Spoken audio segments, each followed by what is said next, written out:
Section 40 आ गया। Section 40 में क्या बोल रहा है आपको कि अमाउंट नॉट डिडक्टेबल,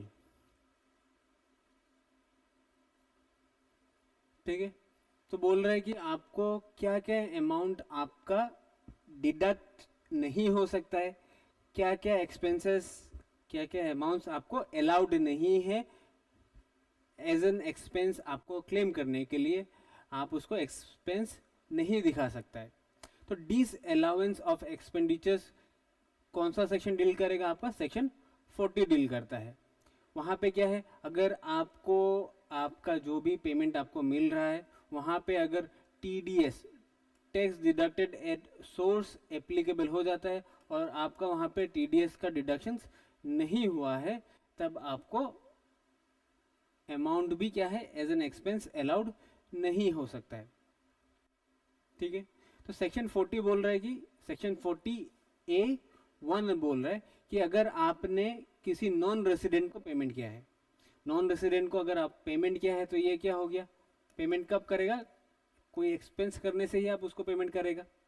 तो नॉन रेसिडेंट को आप खर्चा हुआ है उसको आपने पेमेंट किया है, तो उसको पेमेंट करने का वजह से क्या होना पड़ता है, आपको डिडक्शन करना पड़ता है, TDS का डिडक्शन करना पड़ता है। तो आप यहाँ पे नॉन रेजिडेंट को पेमेंट करने वक्त आप उसका TDS का डिडक्शन नहीं किया है, तब आपको 100% का डिसअलाउंस हो जाएगा। नॉन रेजिडेंट को आपको टैक्स पेमेंट करने का टाइम में, कोई भी अमाउंट पे करने का टाइम में आपको पहले उसका टैक्स डिडक्ट कर लेना पड़ेगा और टैक्स को विथहेल्ड करने का बाद में रेस्ट ऑफ द अमाउंट उसको ट्रांसफर कर देना है। अगर नहीं किया है आपने तो आपको पूरी का अमाउंट का ऊपर में क्या होगा, डिसअलाउंस हो जाएगा, एक्सपेंसेस आपको अलाउड नहीं होगा। सेक्शन 40A(1) बोल रहे अगर आप सेम अमाउंट जो नॉन रेजिडेंट को दे रहा था अभी आप उसको रेजिडेंट एक इंसान को दे रहे, तब आपको 70% ही अलाउड होगा, रेस्ट 30% आपका डिस अलाउड हो जाएगा। मतलब अगर आप कोई भी एक रेसिडेंट को 100 रुपीज़ देना था, तब आपको उसमें डिडक्शन, अगर आपने TDS का डिडक्शन करना आपका नहीं हुआ है, तब आप उसको 100% का 30% क्या हो जाएगा, डिस अलाउड हो जाएगा। 70 रुपीज़ आपका क्या होगा, एक्सपेंस मिलेगा। आपको ओरिजिनली कितना एक्सपेंस किया था, 100 रुपीज़, तो आपको अलाउड कितना होना चाहिए था, 100 रुपीज़, लेकिन आपने TDS डिडक्ट ना करने की वजह से आपको डिडक्शन कितना मिलेगा, 70% का डिडक्शन मिलेगा, 30% will be disallowed. Section 41B equalisation levy, इसको हम लोग बोल रहे हैं गूगल टैक्स। अगर आप बाहर पे कुछ भी सर्विस प्रोवाइड किया है, बस सर्विस अपने बाहर का कोई भी एक सर्विस प्रोवाइडर से आपने रिसीव किया है, उसको पेमेंट करते वक्त क्या करना पड़ता है, आपको TDS का डिडक्शन करना पड़ता है। अगर आप उसको पेमेंट किया है विदाउट डिडक्शन ऑफ टैक्स, तब आपको जितना भी पेमेंट किया है उसका 100% एक्सपेंसेस अलाउड नहीं होगा।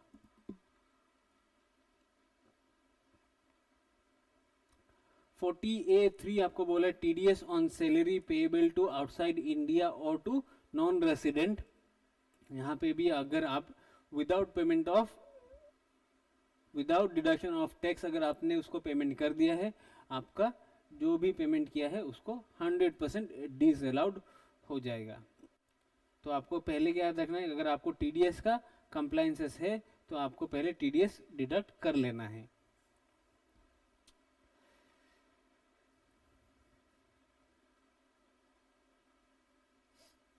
ठीक है, तो फिर आते हैं, अभी हम लोग सेक्शन 40 में ही था जहाँ पे डिस अलाउंस से डील कर रहा था।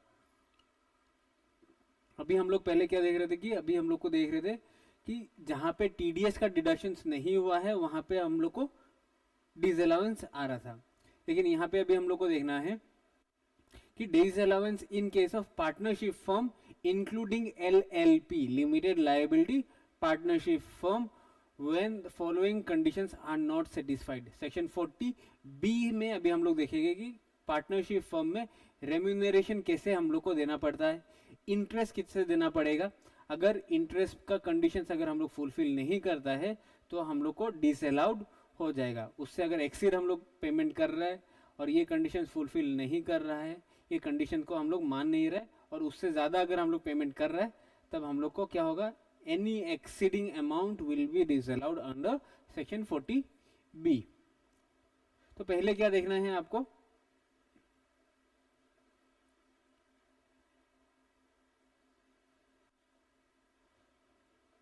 पहले आपको देखना है कि सेक्शन 40B में हम लोग क्या क्या दे सकते हैं एक पार्टनरशिप फर्म से।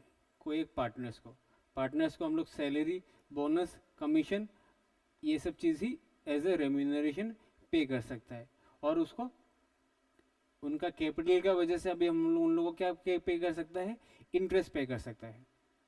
ठीक है, तो पहले अभी हम लोग सैलरी में ही रहते हैं, सैलरी है ये रेम्यूनरेशन पे कर रहे हैं। तो अगर कोई भी एक पार्टनर, ये पार्टनरशिप फर्म है और यहाँ पे 2 पार्टनर्स है,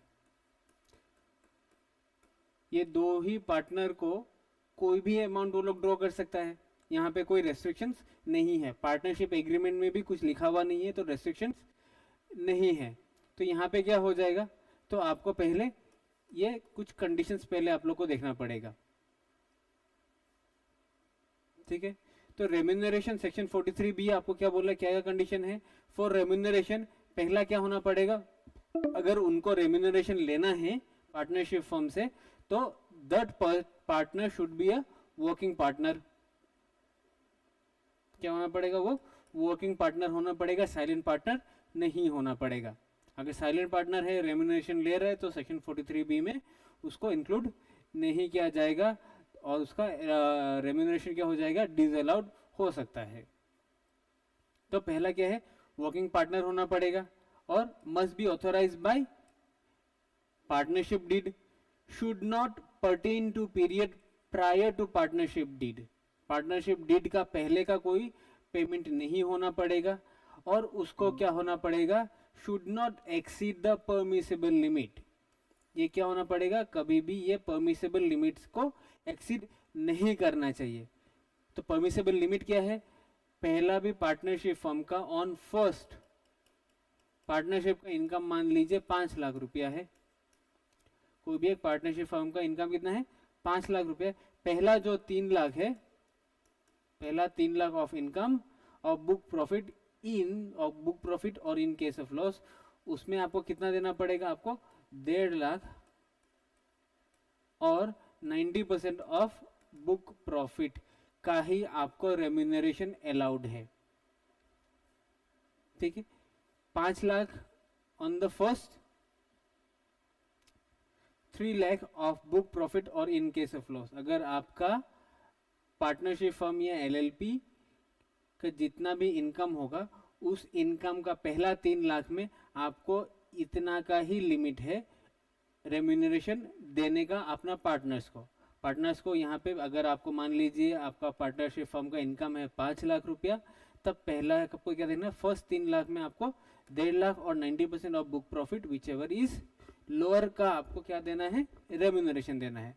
अगर लॉस भी हो रहा है तब भी आपको 1.5 लाख और 90% ऑफ बुक प्रॉफिट को ही पकड़ के चलना है। फिर उसका बाद में आपको ऑन द बैलेंस जो रह गया है, पहला 3 लाख तो चला गया, 5 लाख से 3 लाख चला गया, बाकी रह गया आपका 2 लाख। 2 लाख में क्या है आपका 60% ऑफ बुक प्रॉफिट का ही रेम्यूनरेशन अलाउड है। तो आप क्या बोल रहे हैं कि अगर आप मान रहे कि प्रॉफिट इतना है, तो प्रॉफिट का इतना को अगर आप डिवाइड कर देना चाहता है तो ये अलाउड नहीं होगा इन केस ऑफ पार्टनरशिप फर्म और LLPs। ये भी हम लोग आगे में डिस्कस करेंगे फिर से। ठीक है,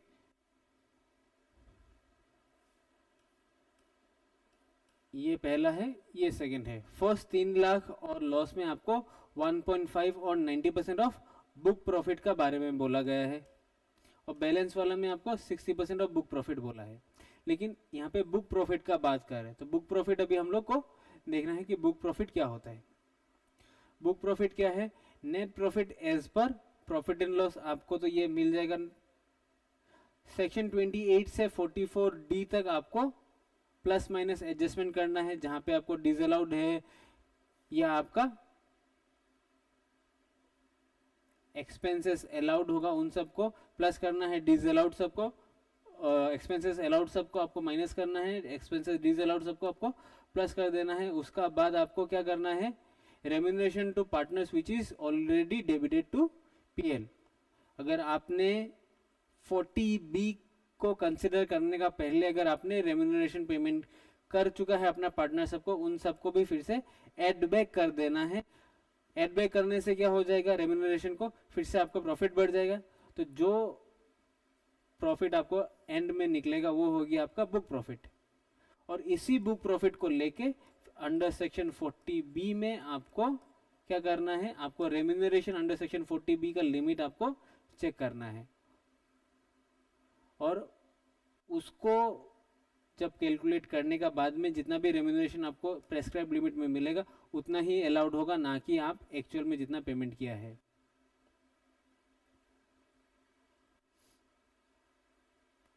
ठीक है, रेम्यूनरेशन का आप लोगों ने लिमिट ले दिया है। अभी हम लोग को देखना था इंटरेस्ट का लिमिट कितना होगा।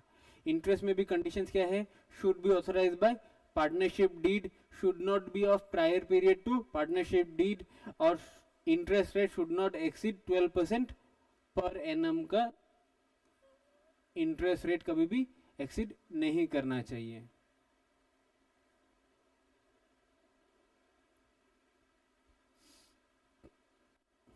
ठीक है, तो 40B भी हम लोग देख चुके हैं। अभी हम लोग आ रहे हैं 40A में, एक्सपेंसेस और payments not deductible in certain cases. ये आप लोग को देखना है सेक्शन 40A। 40A में क्या है आपका, 40A(3) में आपको लिखा है कि कैश एक्सपेंडिचर्स और payments in excess of 10,000 to a single person in a single day कभी भी अलाउड नहीं होता है। ठीक है, अगर आप ये खर्चा कर रहा है, कैसे खर्चा कर रहा है, कैश में खर्चा कर रहा है, और ये कैश कितना है, आप 10,000 से ज़्यादा खर्चा कर रहा है, कोई भी एक सिंगल पर्सन को पेमेंट कर रहा है in a single day for a single event, अगर आप किसी को 10,000 से ज़्यादा पेमेंट कर रहा है तो वो अमाउंट क्या होगा, आपको डिसअलाउड हो जाएगा। और ये जो 10,000 का लिमिट है, ये ट्रांसपोर्टर्स लोग के लिए लिमिट कितना है, 35,000 तक है। अगर आप ट्रांसपोर्टर बिजनेस में नहीं है, ट्रांसपोर्टेशन ऑफ गुड्स में बिजनेस में इन्वॉल्व नहीं है, तब आपका लिमिट कितना है, 10,000 ही है। ये क्या है, कैश एक्सपेंसेस पर डे का लिमिट है for non goods transport agencies. अगर आप गुड्स ट्रांसपोर्ट एजेंसीज है तब आपका कैश एक्सपेंसेस पर डे का लिमिट कितना है, 35,000।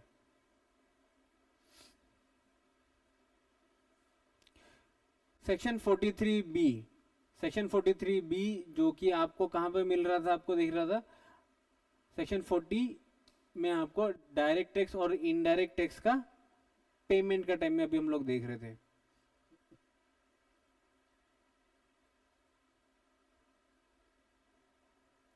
ये सेक्शन 37 में आप लोग देख रहे थे कि इनडायरेक्ट टैक्सेस पेमेंट क्या होना पड़ेगा, सेक्शन 43B में आपको देखना पड़ेगा कि सब्जेक्टेड टू सेक्शन 43B, ये आपको अलाउड था।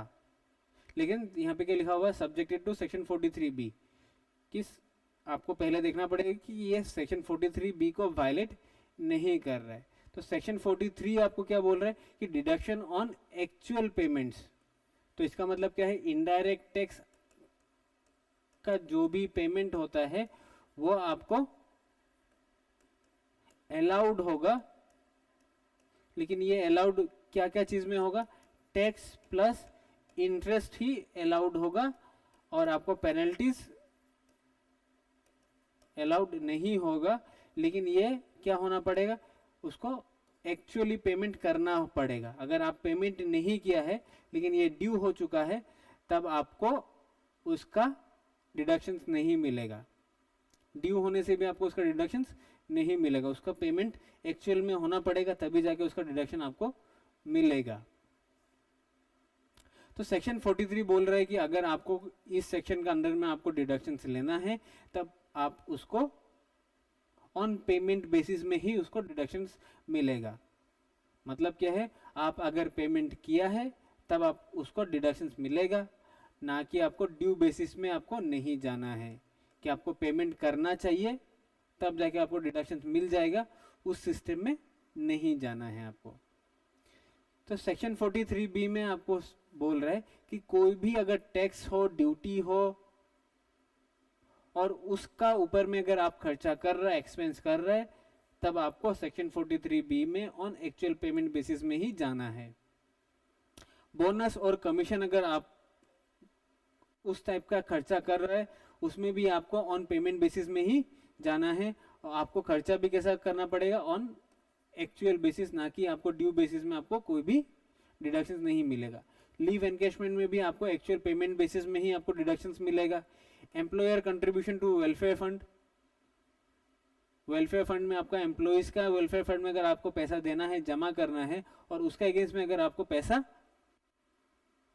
या आपको डिडक्शंस लेना है, तो पहले आपको क्या करना होगा, आपको उसको पैसा को डिपॉजिट करना पड़ेगा, एक्चुअली पेमेंट करना पड़ेगा, तभी जाके उसका बाद में आपको उसका डिडक्शंस मिलेगा। Interest on loan from financial institutions, financial institution से आपने लोन लेके रखा हुआ है और लोन का इंटरेस्ट अगर आपको पेमेंट करना है, तब आपको पहले क्या करना पड़ेगा, पेमेंट करिए, उसका बाद में ही आपको क्या मिलेगा, डिडक्शंस मिलेगा।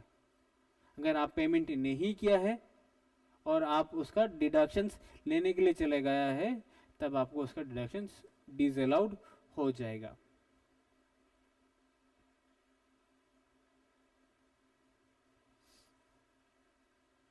यहाँ पे क्या हो रहा है, 43 के बी क्या बोल रहा है आपको, एक्चुअल पेमेंट में आपको डिडक्शंस मिल रहा था, लेकिन हाउस प्रॉपर्टी का में क्या था, हाउस प्रॉपर्टी में इंटरेस्ट को आपको किस बेसिस में लेना था, ड्यू बेसिस में लेना था, ना कि एक्चुअल बेसिस में लेना था।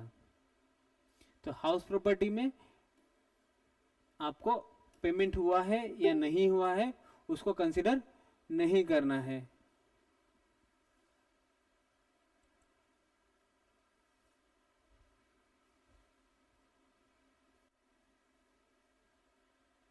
ठीक है, 43B हो गया। अभी हम लोग आएंगे section 44AA।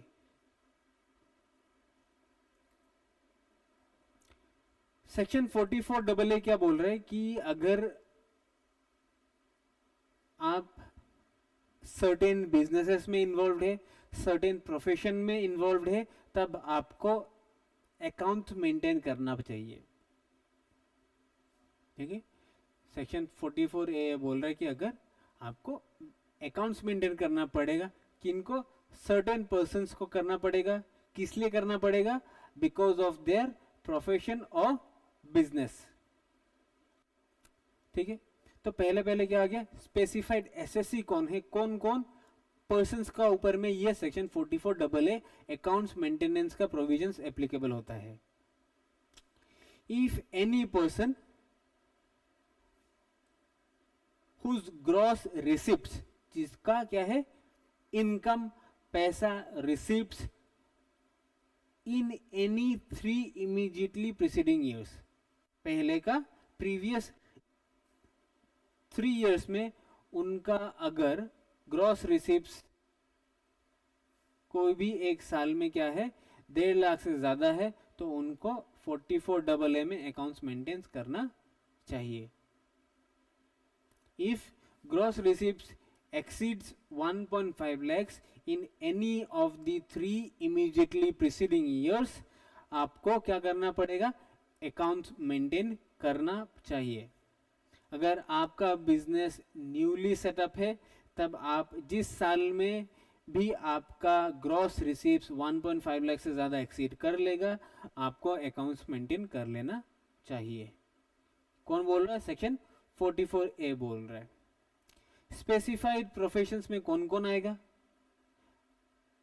Medical, legal, accountancy, film artist, interior decorator, इन सब को क्या बोल रहा है, स्पेसिफाइड प्रोफेशन में इंक्लूड किया गया है। और अगर इन सबको इस अमाउंट से ज्यादा पैसा मिल रहा है in A given financial year, उनको अकाउंट्स मेंटेन करना चाहिए अंडर सेक्शन 44AA।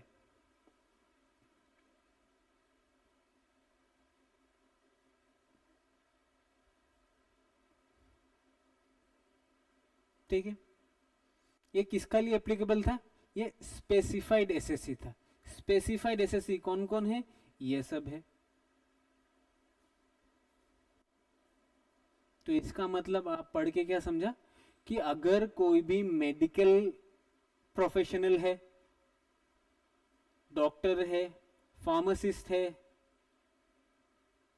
कार्डियोलॉजिस्ट है, न्यूरोलॉजिस्ट है, मेडिकल बैकग्राउंड प्रोफेशनल है, एडवोकेट है, अकाउंटेंट है, फिल्म आर्टिस्ट है, इंटीरियर डेकोरेटर्स है, और इन सब प्रोफेशनल को इन ए गिवन ईयर 1.5 लाख से ज़्यादा ग्रॉस रिसिप्ट्स हो रहा है तो उनको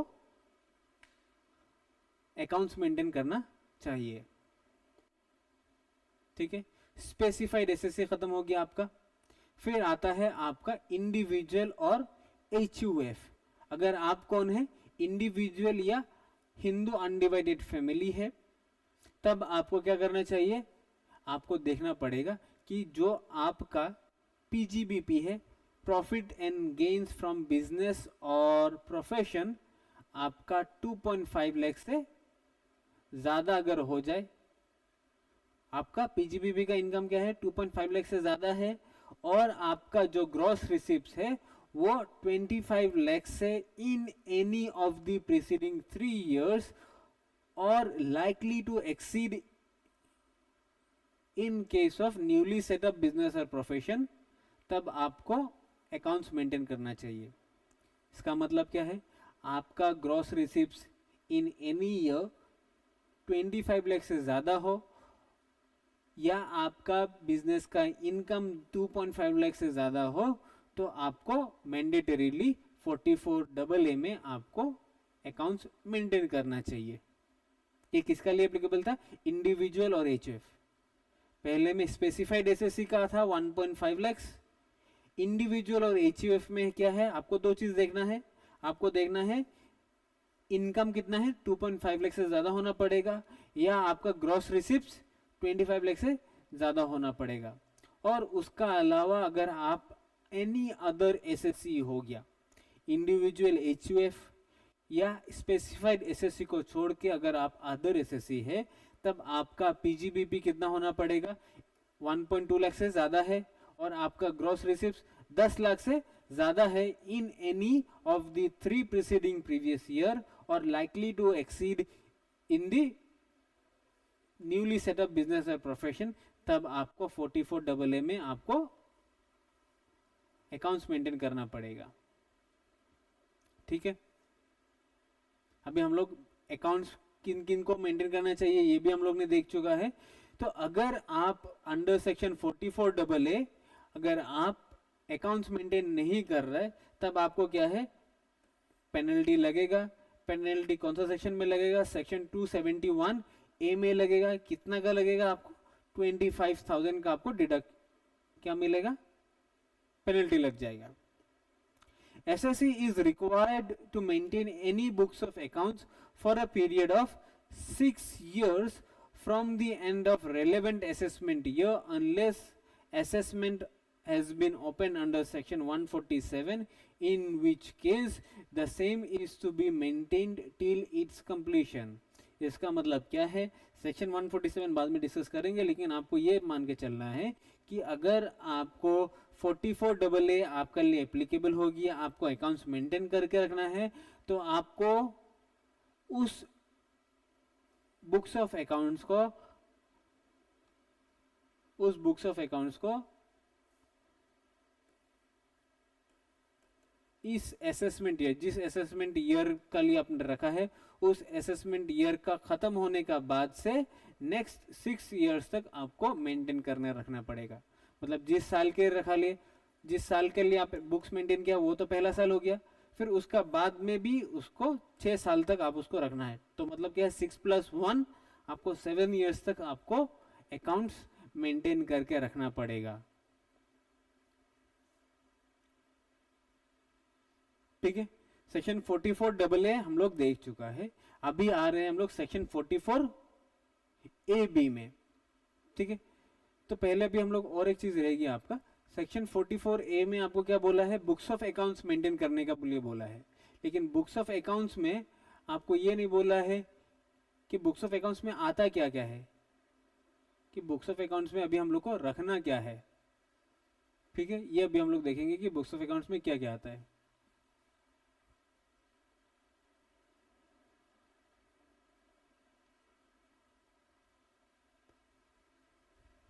ठीक है,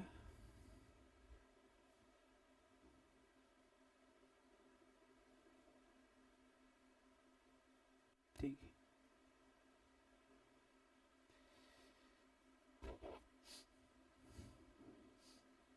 ठीक है, ये आप लोग ने देख लिया था 1.5, 1.5, 2.5, 25 लाख, 10 लाख, ये वाला आप लोग ने देख चुका है।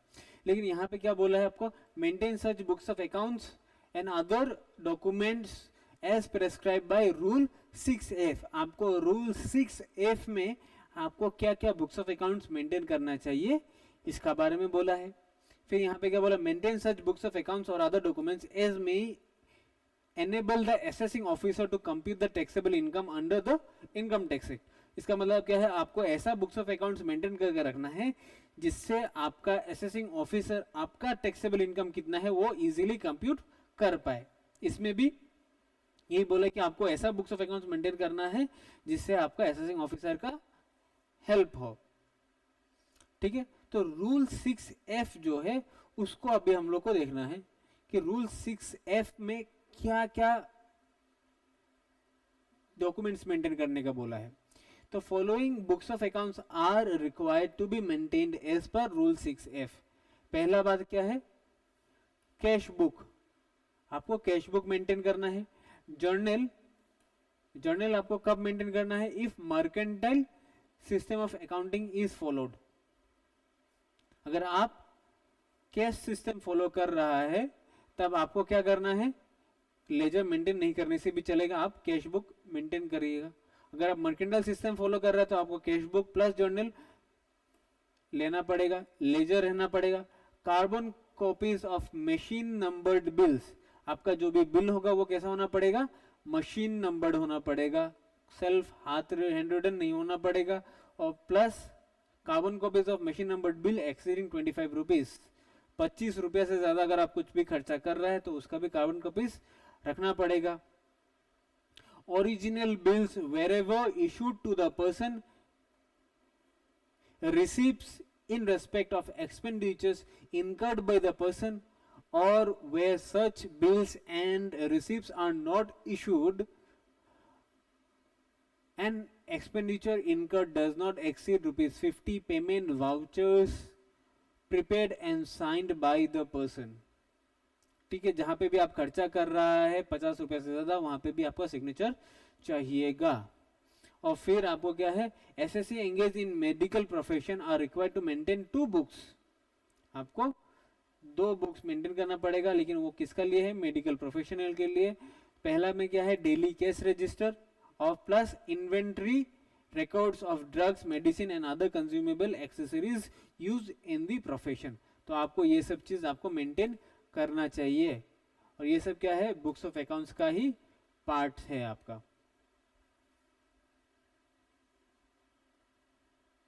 ठीक है, तो सेक्शन 44 AB में आ जा रहे हैं। सेक्शन 44 AB में क्या है, आपको ऑडिट का बारे में बता रहा है। ऑडिट में क्या आएगा, audit of certain person carrying on business और प्रोफेशन। अगर आप बिजनेस और प्रोफेशन में इन्वॉल्व है तब आपको क्या हो जाएगा, ऑडिट आपका लिए एप्लीकेबल हो जाएगा। ऑडिट मतलब क्या है, आपका जो भी बुक्स ऑफ अकाउंट्स है, आपका जो भी आपने बुक्स ऑफ अकाउंट्स मेंटेन किया हुआ है उन सब का कंप्यूटेशन दूसरा कोई करेगा। कौन करेगा ये भी देखेंगे, कब कब एप्लीकेबल होगा वो भी हम लोग आगे डिस्कस करेंगे।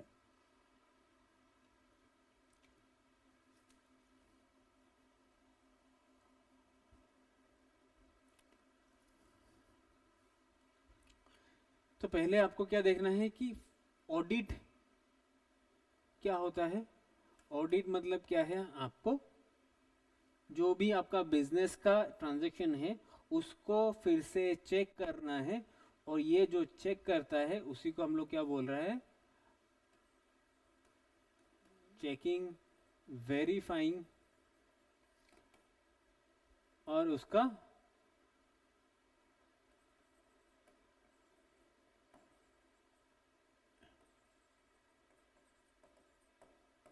इनकम टैक्स लॉ और टीडीएस का प्रोविजंस, जीएसटी का प्रोविजंस, सबको अगर आप अवॉइड करके चल रहा है कि नहीं, वो आपको चेक करने का, ये कौन चेक करता है, प्रोफेशनल्स चेक करेगा, जो कौन है आपका चार्टर्ड अकाउंटेंट से रहता है। अभी के लिए चार्टर्ड अकाउंटेंट्स लोग क्या कर रहे हैं, उन्हीं लोग को क्या है, आपको इनकम टैक्स एक्ट में ऑडिट करने का पावर दिया गया है। तो अभी आपका बुक्स को चेक करने के लिए, वेरीफाई करने के लिए एक चार्टर्ड अकाउंटेंट को क्या दिया गया है, पावर दिया गया है। लेकिन ये चार्टर्ड अकाउंटेंट को जो भी आपको ऑडिट करना है उसको अपॉइंट कौन करेगा, वो भी क्या है, अपॉइंट आप खुद को ही करना है। आप एज ए पर्सन आपको कोई एक चार्टर्ड अकाउंटेंट को अपॉइंट करना है, और वही अपॉइंटेड चार्टर्ड अकाउंटेंट आपका बुक्स ऑफ अकाउंट्स को ऑडिट करेगा, चेक करेगा, वेरीफाई करेगा, और वेरीफाई करने का बाद में ही आपको ये सेक्शन का प्रोविजंस आपका एप्लीकेबल होने का बाद में, ये आपको करवाने का बाद में आपको उसका इनकम टैक्स का रिटर्न मारना है। तो सेक्शन 44A भी आपको एप्लीकेबल कब होता है,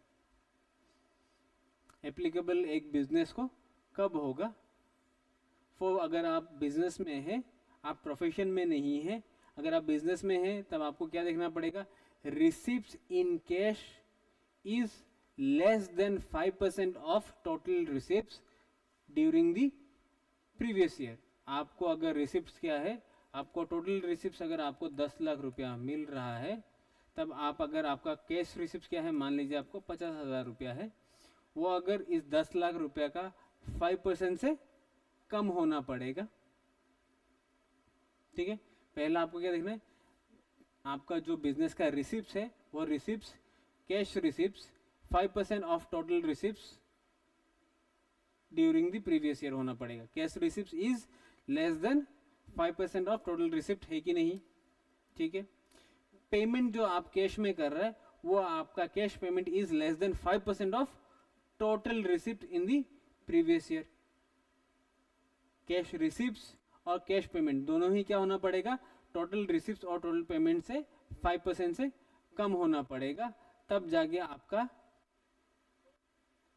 लिमिट कितना है, 10 करोड़ का लिमिट है। ये क्या है आपका टर्नओवर, ये आपका ग्रॉस रिसिप्ट्स है। अगर आपका टर्नओवर या ग्रॉस रिसिप्ट्स 10, मान लीजिए आपका ग्रॉस रिसिप्ट क्या है 11 करोड़ है, और आपका receipts in cash is more than 5%। तो पहला वाला में आपको कंडीशन में क्या था कि अगर आपका cash receipt is less than 5% है, तब आपका लिमिट है 10 करोड़। अगर आपका cash receipt is more than 5% है, तब तो ये लिमिट नहीं पड़ेगा, तब आपका लिमिट क्या हो जाएगा, 1 करोड़ हो जाएगा।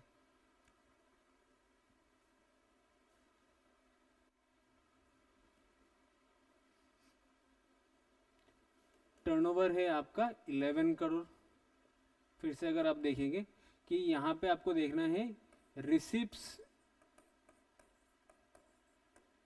In cash is more than 5%। आपको क्या बोला गया था कि अगर cash receipts is less than 5%, तब आपका टर्नओवर लिमिट था 10 करोड़।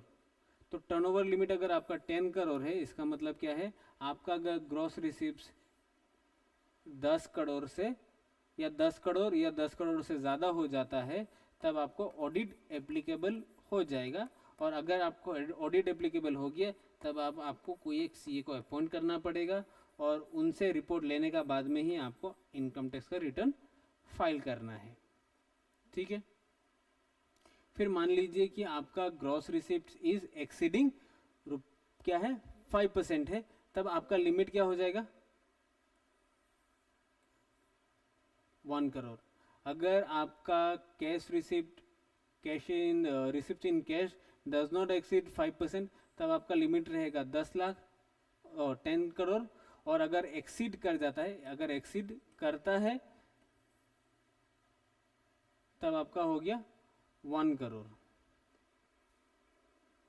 ठीक है, फिर से आप लोग देख लीजिए कि आपका क्या आ रहा है, receipt in cash is less, मतलब क्या है एक्सीड नहीं कर रहा है, तब आपका लिमिट हो जाएगा आपका 10 करोड़। और एनी अदर केसेस, अगर आपका cash receipt is exceeding ₹5,000 cash receipt और cash payment is exceeding 5% of the total receipt और टोटल पेमेंट्स, तब आपका लिमिट हो जाएगा 1 करोड़। इसका मतलब क्या है, आप जब भी अगर आपका टर्नओवर या ग्रॉस रिसिप्ट 1 करोड़ से ज़्यादा होगा और आपका कैश पेमेंट और कैश रिसिप्ट 5% से ज़्यादा हो, तब जाके आपको ऑडिट एप्लीकेबल हो जाएगा। आपको सीए एक अपॉइंट करके आपका बुक्स ऑफ अकाउंट्स को चेक करवाना रहेगा। ये किसका लिए था 10 और 1 करोड़, ये बिजनेसेस के लिए था। अभी आ गया आपका प्रोफेशनल्स लोग के लिए। अगर कोई भी एक प्रोफेशनल को इन ए गिवन ईयर ग्रॉस रिसिप्ट्स क्या है, उनको अगर 50 लाख से ज़्यादा मिल रहा है तो उनको भी क्या करवाना पड़ेगा, अपना बुक्स ऑफ अकाउंट्स को ऑडिट करवाना रहेगा। अगर ऑडिट करवाना चाहिए था और उन्होंने क्या कर दिया, ऑडिट नहीं करवाया, तो जैसे आपको 271A में 44AA में आपको कितना गिर रहा था, आपको 25,000 का पेनल्टी लग रहा था, यहाँ पे 271B आपको पेनल्टी लगेगा। ये क्यों लगा है, क्योंकि आप 44AB में जो ऑडिट करवाना चाहिए था वो आपने ऑडिट नहीं किया, टाइमली नहीं किया, लेट करके किया या नहीं करवाया, तब जाके आपको 271B आपका ऊपर में एप्लीकेबल हो जाएगा। इसमें क्या है, आपको कितना फाइन लग सकता है, पेनल्टी कितना लग सकता है, 0.5% ऑफ टोटल सेल्स टर्नओवर और gross receipt, 0.5% of total sales और टर्नओवर और 1.5 lakh whichever is lower का आपको पेनल्टी लग सकता है। मतलब आपको मैक्सिमम कितना लग सकता है, 1.5 लाख का आपको पेनल्टी लग सकता है। तो इसको आपको ये जो ऑडिट आप करवाएगा उसका टाइम लिमिट है कि नहीं, तो उसको आप जो भी चार्टर्ड अकाउंटेंट से आप ऑडिट करवाएगा वहाँ से आपको क्या मिलेगा, ऑडिट रिपोर्ट मिलेगा। और इस ऑडिट रिपोर्ट को आपको क्या करना रहता है, फर्निश करना रहेगा। किसको फर्निश करना रहता है, इनकम टैक्स डिपार्टमेंट को फर्निश करना रहेगा। कब करना है, 1 month prior to the due date of furnishing the return of income. आप अपना इनकम टैक्स रिटर्न लगाने का 1 महीना पहले आपका ऑडिट रिपोर्ट को फर्निश करना रहेगा। तो इसका मतलब क्या है, अगर आपका इनकम टैक्स रिटर्न आपको सितंबर 30 में लगाना चाहिए, तो आपको इधर पे अगस्त 31 को आपको क्या करना पड़ेगा, आपका ऑडिट रिपोर्ट को लगा देना पड़ेगा।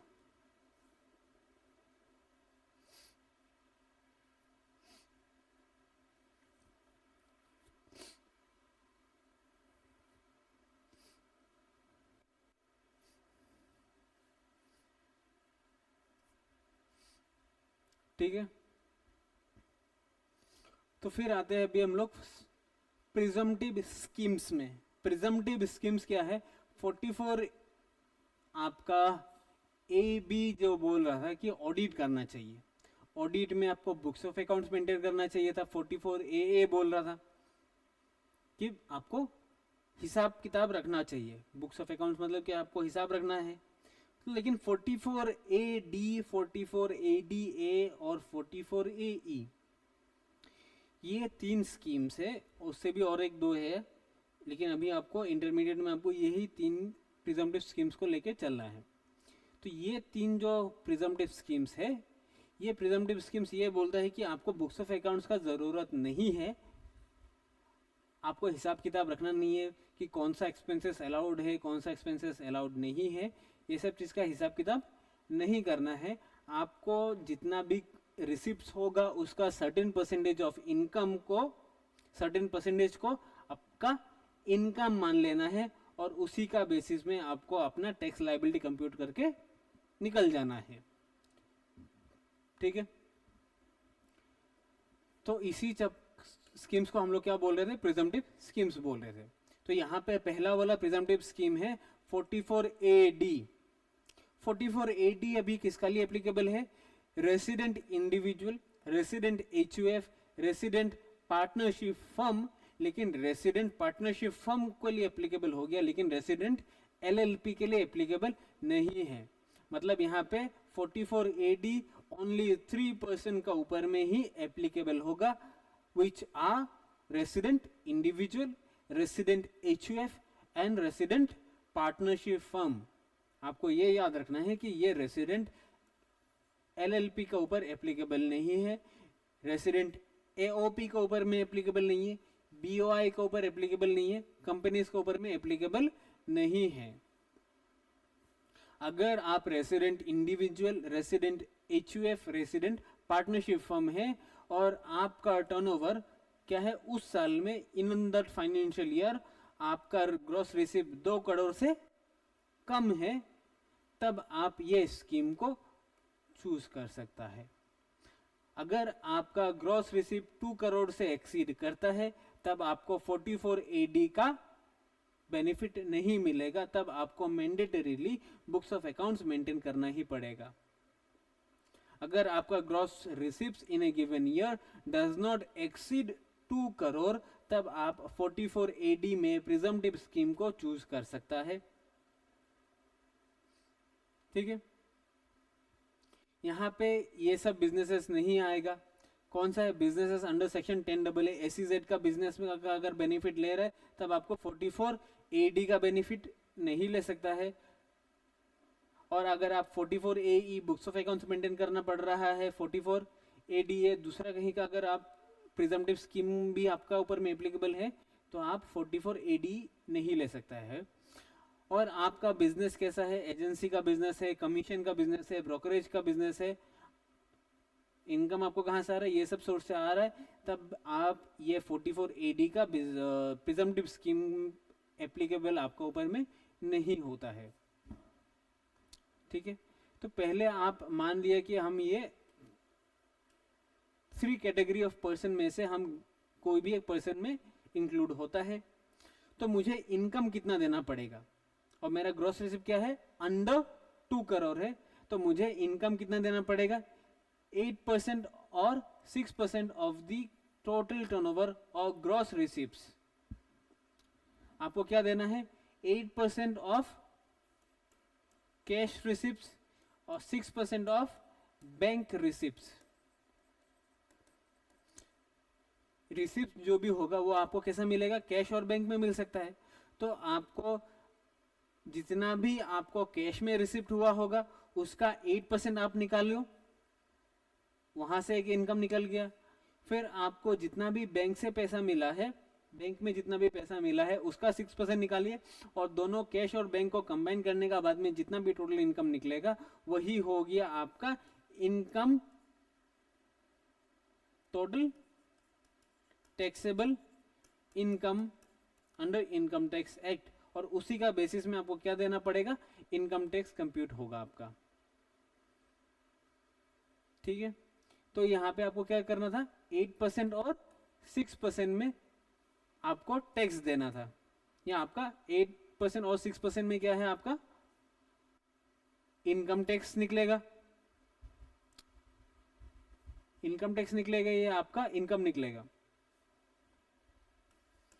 6% ऑफ बैंक रिसिप्ट्स, वो क्या होगा, उसका टोटल इनकम निकालना है। फिर आपका 8% ऑफ कैश रिसिप्ट्स का टोटल इनकम निकलेगा। इन दोनों को कंबाइन करने से टोटल टैक्सेबल इनकम निकल गया।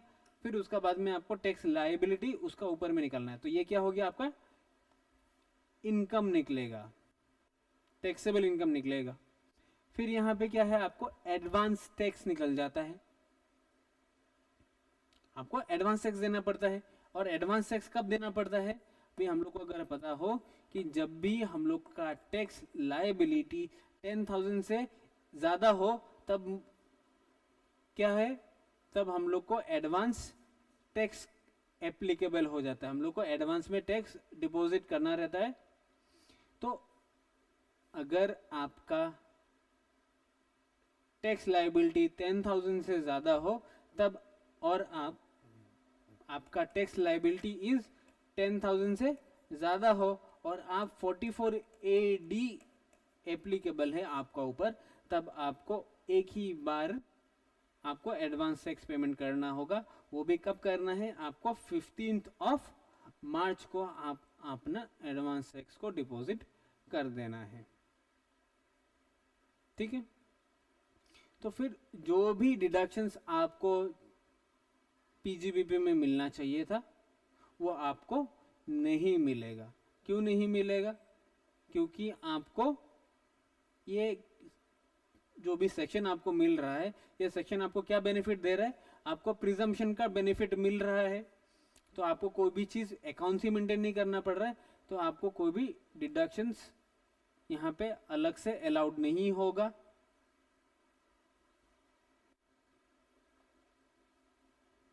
रेम्यूनरेशन, सैलरी, इंटरेस्ट जो आपको under section 40B partnership firm को मिलना चाहिए था, वो भी आपको यहाँ पे अलाउड नहीं होगा।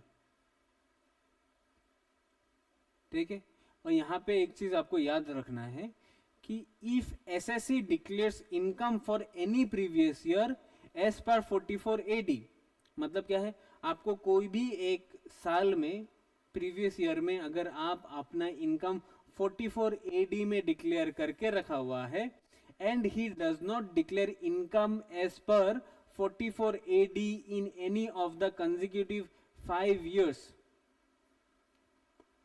44AD आपने ले लिया है और नेक्स्ट जो 5 साल है उस नेक्स्ट 5 साल का अंदर अंदर या नेक्स्ट आपका ईयर्स में अगर आप कभी भी क्या कर रहा है उसमें 44AD को आप लेके नहीं चल रहा है, तब आपको क्या होना पड़ेगा, आप नेक्स्ट 5 years भी एप्लीकेबल नहीं होगा। मतलब क्या है, यहाँ पे देख लीजिए, आपको 44AD पहला साल आपने फर्स्ट ईयर आपने ले लिया है, तो आपको क्या है,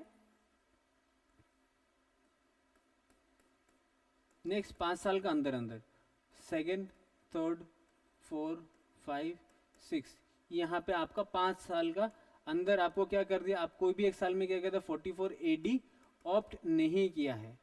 इस साल भी आप 44AD ऑप्ट किया है, इस साल भी आप 44AD ऑप्ट किया है, लेकिन ये जो 4th ईयर में आपका यहाँ पे आके आपने बोला कि नहीं ये मेरे लिए 44AD एप्लीकेबल नहीं होता है, तो एप्लीकेबल नहीं होता तो आप उससे ऑप्ट आउट हो गया। अगर आप 44AD में पहली बार से जब एप्लीकेबल हुआ था, in the next 5 years, in any of the next consecutive 5 years अगर आप 44AD से ऑप्ट आउट कर रहा है, तब आप फिर से री एंट्री, आपको फिर से री एंट्री नहीं होगा। री एंट्री कब तक नहीं होगा, नेक्स्ट 5 years तक आपको 44AD में आपको फिर से री एंट्री नहीं मिलेगा। ठीक है, फिर से एक बार चेक कर लेना, if assessee declares income for any previous year as 44AD and he does not declare income as per 44AD in any of the previous consecutive, any of the 5 consecutive previous years, then he shall not be eligible to claim benefit of section 44AD for the 5 subsequent to the year in which SSC not declared income as per section 44AD। ठीक है, तो मतलब क्या है, आपको 44AD एक बार अगर opt कर दिया है, तब आप जितना भी साल आपको 44AD में चलाना है आप चला सकता है, लेकिन एक बार इसका फैमिली से निकल गया है तो आप फिर से री एंट्री 5 years तक नहीं ले सकता है। तो मतलब क्या है, यहां से अगर निकल गया तो 5 साल तक इसका घर में फिर से घुसने नहीं सकेगा आप। ठीक है, तो ये हो गया आपका क्या, 44AD हो गया। अभी हम लोग में आना है 44AD ए में आना है। 44 ADA एप्लीकेबल किसका लिए होता है? 44 ADA एप्लीकेबल होता है स्पेसिफाइड प्रोफेशनल्स के लिए।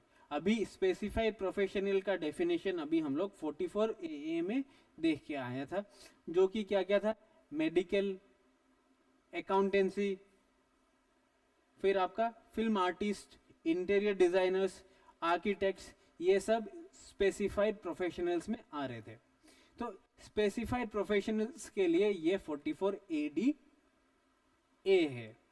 तो स्पेसिफाइड प्रोफेशनल्स को बोल के रखा हुआ है कि अगर कोई भी एक स्पेसिफाइड प्रोफेशनल्स का ग्रॉस रिसीव्स 50 लाख से ज्यादा इन प्रीवियस ईयर्स नहीं होता है, तो उनको क्या करना है? बुक्स ऑफ अकाउंट्स मेंटेन नहीं करना है, तो डायरेक्ट सीधा सीधी उनको क्या करना है? जितना भी पकड़ लीजिए, उनको 45 लैक्स मिला है, तो 45 लैक्स का 50% जो कि आपका होता है 24, कितना होगा आपका? 22.5 लैक्स का जितना भी आपका ये हो गया आपका इनकम, उसका ऊपर आपको टैक्स कंप्यूट करना रहेगा। ठीक है, ये आपका क्या हो जाएगा? इनकम निकल के आ जाएगा।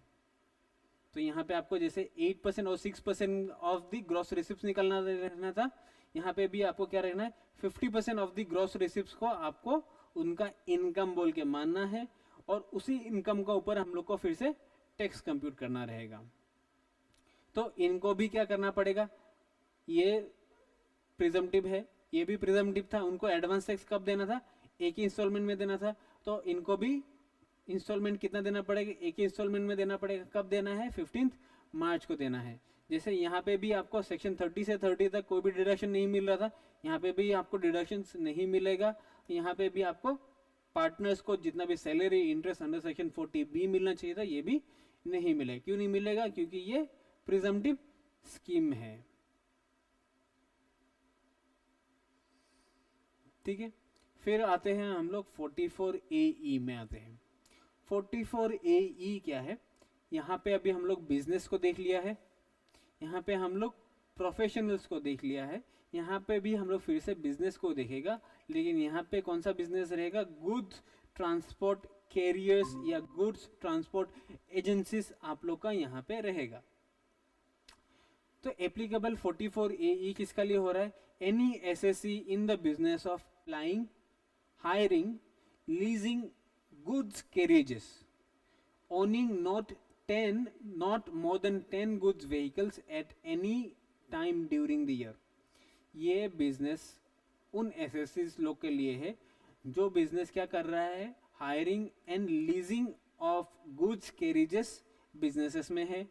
लेकिन ये बिजनेस में रहने का साथ साथ हम लोग को ये भी देखना है कि जो एसएससी इस बिजनेस में है, उनका पास at any given point of time in the previous year ही should not own more than 10 vehicles. उनका पास साल में at any given point of time 10 vehicle से ज्यादा नहीं रहना चाहिए। अगर उनका पास at any given point of time in the previous year 10 vehicle से ज्यादा उनका पास है गाड़ी, तो उनको 44 AE एप्लीकेबल नहीं होगा, उनको नॉर्मल स्कीम में आपको जाना पड़ेगा। प्रिजम्पटिव स्कीम उनका लिए एप्लीकेबल नहीं होगा। ठीक है, तो फिर आते हैं कि हम लोग को अभी पता चल गया कि किसका लिए एप्लीकेबल है, लेकिन अभी हम लोग को सेकेंड स्टेज में आना है कि इनकम हम लोग को एसेस कैसे करना है। तो इनकम जो भी निकलेगा, इनकम आपका क्या है? दो टाइप में आपको डिवाइड होगा। जैसे यहाँ पे क्या हो रहा था? कैश और बैंक हो रहा था, यहाँ पे कैश और बैंक नहीं होता, यहाँ पे 50% हो रहा था। यहाँ पे आपको हैवी व्हीकल और अदर व्हीकल में डिवाइड हो जाएगा।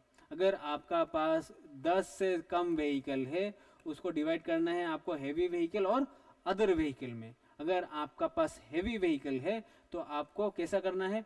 1000 rupees per ton per month. ठीक है, पर टन पर मंथ आपको निकालना पड़ेगा। तो अगर उसका आपका गाड़ी का व्हीकल का टन कितना है? पकड़ लीजिए 12 टन है, तो 12 इंटू अगर आप उसको 4 महीने तक चलाए तो 4 मंथ्स आप उसको यूज किया तो 4 मंथ्स, तो ये हो गया आपका 12,000 इंटू 4 इज 48,000 आपका उस गाड़ी से इनकम प्रिज्यूम किया जाएगा अंडर सेक्शन 44 AE।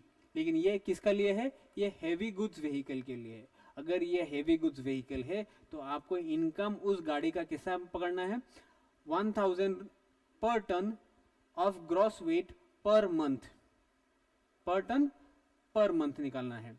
तो अदर व्हीकल में क्या होना पड़ेगा, 7000 पर मंथ और part of the month. Part of the month मतलब क्या है, अगर आप उसमें अगर राउंड ऑफ करवाना होता है तो आपको हायर नंबर में उसको राउंड ऑफ कराना पड़ेगा।